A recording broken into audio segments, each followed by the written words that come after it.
मेरी नन्ही सी जान। भाग 4। हिंदी के पीरियड के बाद ही फ्री पीरियड आता था। इस दौरान आधी कक्षा तो बाहर ही चली जाती थी। आज भी मनोज अपने दोस्तों के साथ छत पर गया था, पर बोतल लेने कक्षा में वापस आना पड़ा। जब वो पानी पी रहा था तब उसने देखा कि जूली अक्षिता के बैग से कुछ निकाल रही है। उसने टोका, क्या कर रही हो जूली? अरे कुछ नहीं, फेविकोल चाहिए था, इसके पास पक्का मिल जाएगा, जूली ने बेशर्मी से कहा। इसके ये शब्द मनोज को अच्छा नहीं लगा।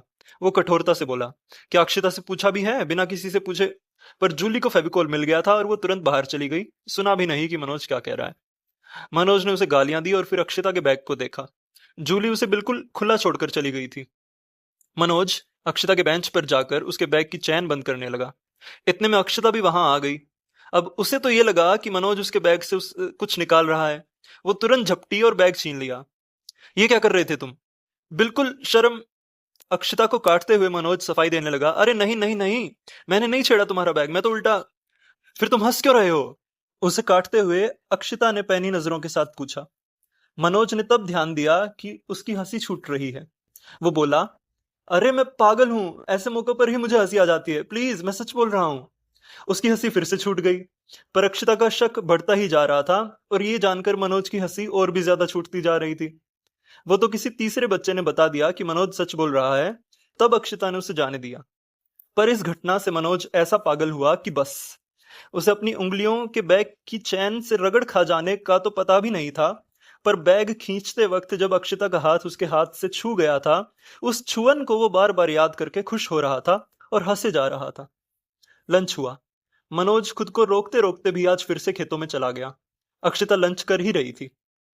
क्या मैं आ जाऊं कैप्टन? मनोज ने थोड़ी दूर से पूछा। अक्षिता का निवाला अटक गया, पर फिर थोड़ा सोचकर वो बोली, आओ तुमसे एक बात कह ही देती हूँ आज।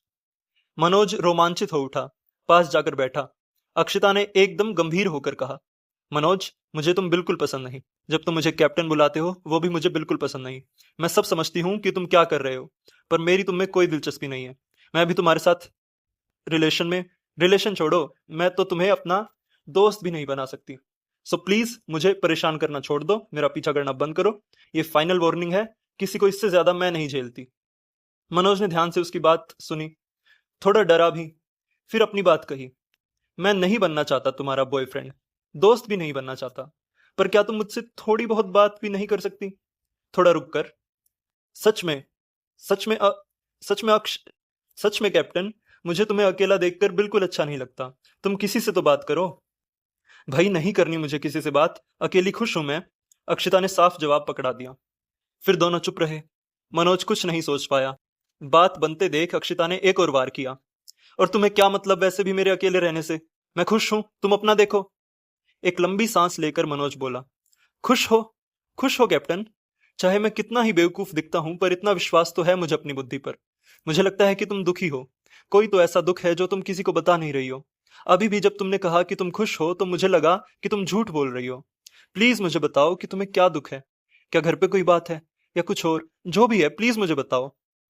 आज पहली बार अक्षिता के चेहरे पर अस्थिरता के भाव आए, पर अगले ही पल उसने कठोर होकर कहा, नहीं, ऐसा तो कुछ नहीं है। जानबूझकर मुझे ये मत दिखाओ कि मुझे कोई दुख है और अब तुम उस दुख को कम करोगे। मनोज को अब बुरा लगने लगा, पर वो कुछ नहीं बोल पाया। ना ही वो अक्षिता के ऐसे व्यवहार को समझ पाया। अब अक्षिता ने बात खत्म करने के इरादे से कहा, ठीक है, और कुछ? अब मत बोलना मुझसे। एक पल के लिए तो मनोज का मन किया कि अभी इसी वक्त अक्षिता को चीर फाड़ दे। आखिर ये समझती क्या है खुद को? मैं इसे इतना अहमियत दे रहा हूं और ये। पर अगले ही पल खुद को काबू में करके मनोज शांत हो गया। अक्षता उठकर जाने लगी। पहले तो मनोज ने सोचा कि चलो छोड़ो, अब इसका पीछा छोड़ ही देते हैं। पर अगले ही पल उसके मन में अक्षता का हंसता हुआ चेहरा आ गया। उसकी आवाज गूंज उठी और उसके होंठ के नीचे का वो तिल भी आ गया। अपना सारा आत्मसम्मान कुचलते हुए, बेहद ही दयनीय आवाज में भीख मांगते हुए वो एक आखिरी बार बोला, क्या सच में बात नहीं करोगी अब कैप्टन? अक्षता रुक गई, थोड़ी देर खड़ी रही, फिर पलटकर बोली, ठीक है, मैं तुम्हें एक काम दूंगी। अगर तुमने वो काम तय समय में कर दिया तो मैं तुमसे बात करने लगूंगी। इतना कहकर वो चली गई। मनोज इतना खुश हुआ कि उछल पड़ा। अकेला था इसलिए चिल्ला भी पड़ा, ओ बेटे, भीख मांगना काम आ गया। उस दिन छुट्टी के समय अक्षता ने मनोज को एक पर्ची दी।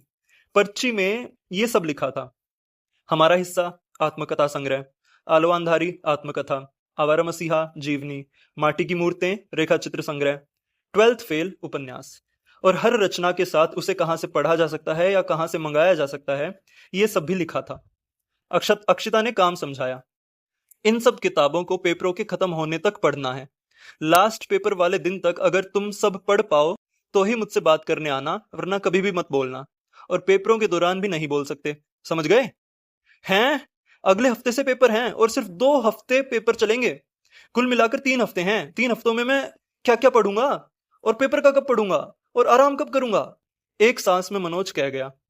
इस पर अक्षता ने चश्मों के पीछे से ऐसी पैनी निगाह मारी जिसका मतलब था, अगर बात करनी हो तो पढ़ लेना, ये रोना धोना नहीं चलेगा। जैसे एक कमजोर कुत्ता सिर झुका लेता है, ठीक वैसे ही मनोज ने भी सिर झुका लिया।